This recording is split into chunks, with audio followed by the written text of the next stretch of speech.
नमस्कार।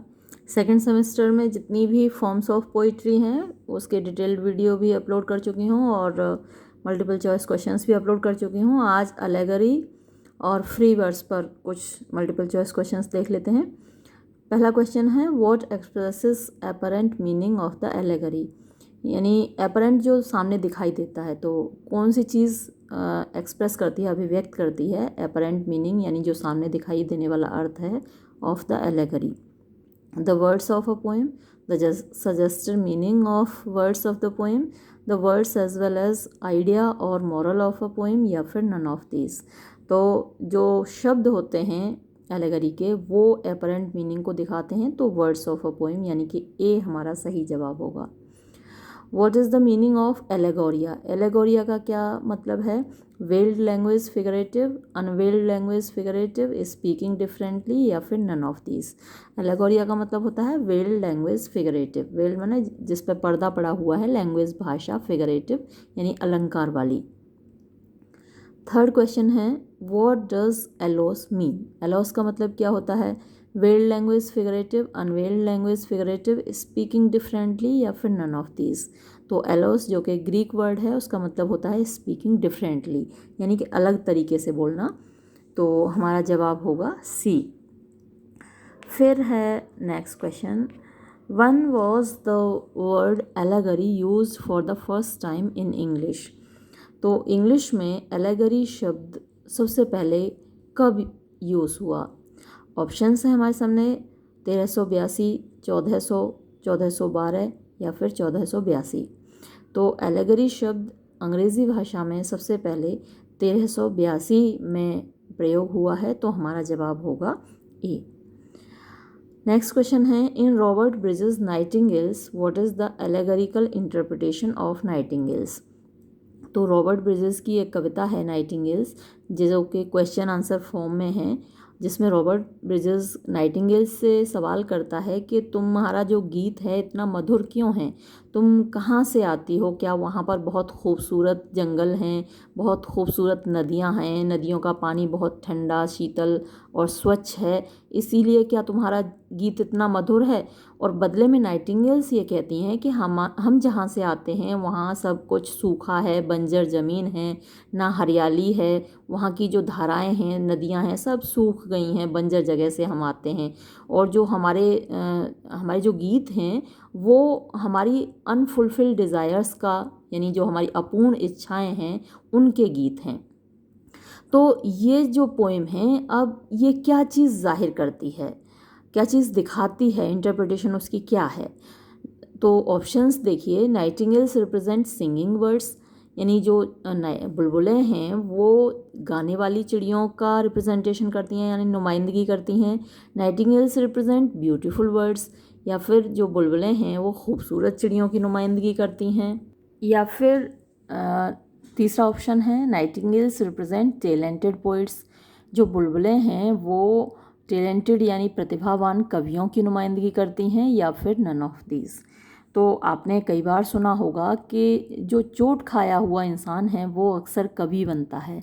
कवि के बारे में कई सारी धारणाएं हैं, जिसमें हिंदी में भी कहते हैं कि वियोगी होगा पहला कवि, आह से निकला होगा गान, निकलकर आँखों से चुपचाप बही होगी कविता अनजान। तो जब किसी को बहुत दुख मिलता है, दर्द मिलता है, ठोकरें मिलती हैं, तो वो कवि बन जाता है। जैसे बहुत सारे कवियों के बारे में आप ऐसा कह सकते हैं, कालिदास के बारे में से कह सकते हैं, तुलसीदास जी के बारे में कह सकते हैं।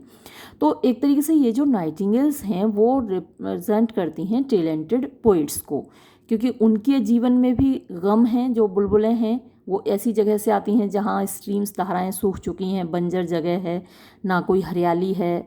तो और कवि, जो टैलेंटेड कवि हैं वो अक्सर कुछ चोट खाए हुए होते हैं, उनके जीवन में कुछ कमियां रह जाती हैं, कहीं उनको धोखा मिलता है, कहीं उनका प्यार अधूरा रह जाता है। तो ये एक तरीके से टैलेंटेड पोइट्स को रिप्रेजेंट करती हैं, तो हमारा जवाब होगा सी। फिर है एन एलेगरी इज़, एक एलेगरी है speech, N extended metaphor, lyric, या फिर ओड। तो एलेगरी को आप एक एक्सटेंडेड मेटाफर कह सकते हैं, एक रूपक कह सकते हैं, क्योंकि वहाँ शब्द कुछ और कहते हैं, छिपा हुआ अर्थ कुछ और होता है, तो इसको आप एक्सटेंडेड मेटाफर कह सकते हैं। जवाब होगा हमारा बी। फिर है the fairy queen is a, fairy queen एक फेमस एलेगरी है, तो वो क्या है, प्रोज रोमांस है, वर्स रोमांस है, ए या बी दोनों हैं, या फिर नन ऑफ दीज। तो फेयरी क्वीन एक वर्स रोमांस है, यानी पद्य में लिखा गया रोमांस है, तो जो हमारा जवाब है वो होगा बी। और अब कुछ क्वेश्चंस देखते हैं फ्री वर्स पर। What is definition of free verse? Free verse की परिभाषा क्या है? A verse that has no regularity of metre, एक ऐसी कविता जिसमें कोई मीटर की नियमितता नहीं होती। A verse that has no regularity of rhyme, एक ऐसी कविता जिसमें राइम नहीं होती, यानी कि तुकबंदी नहीं होती। A verse that has no length of lines, एक ऐसी कविता जिसमें लाइन की लंबाई, पंक्ति की लंबाई निश्चित नहीं होती। A verse that has all the above mentioned qualities is called free verse, तो एक ऐसी कविता जिसमें ये सारी खूबियाँ होती हैं वो फ्री वर्स कहलाती है। तो यही सही जवाब है हमारा डी, जिसमें कोई रेगुलरिटी नहीं होती। डिटेल्ड वीडियो तो आपने देखा ही होगा फ्री वर्स पर। नेक्स्ट क्वेश्चन है, who is known as the father of free verse in English poetry? तो अंग्रेज़ी काव्य में फादर ऑफ फ्री वर्स किसको कहा जाता है? फ्री वर्स का जनक किसको कहा जाता है? टी.एस. एलियट को, वॉल्ट विटमैन को, कार्ल सैंडबर्ग को, या रॉबर्ट फ्रॉस्ट को? तो वैसे तो फ्री वर्स पहले से चला आ रहा है, मैंने आपको कई बार बताया भी है कि ड्राइडन ने इस पर एक्सपेरिमेंट किए हैं, मिल्टन ने भी एक्सपेरिमेंट किए हैं, चौसर ने एक्सपेरिमेंट किए हैं।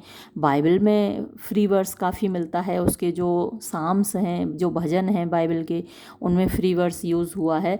लेकिन फिर भी इंग्लिश में जो फादर ऑफ फ्री वर्स कहा जाता है वो वॉल्ट विटमैन को कहा जाता है।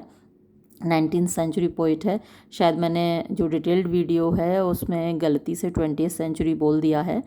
वॉल्ट विटमैन 19th सेंचुरी का अमेरिकन पोइट है, तो इसी को फादर कहा जाता है फ्री वर्स का, तो हमारा जवाब होगा बी। फिर question number 3, use of free verse has been traced in, यानी फ्री वर्स का जो प्रयोग है वो देखा जाता है Dryden's Threnodia Augustalis, Milton Samson Agonistes, Chaucer's House of Fame, या ऑल ऑफ दीज। तो इन सभी में फ्री वर्स का प्रयोग देखा जाता है। मैंने आपको बाइबल का भी बताया, बाइबल में भी यूज़ हुआ है, तो हमारा जवाब होगा डी। और ये लास्ट क्वेश्चन है, name the Indian poet who wrote in free verse, उस भारतीय कवि का नाम बताओ जिसने फ्री वर्स में लिखा है।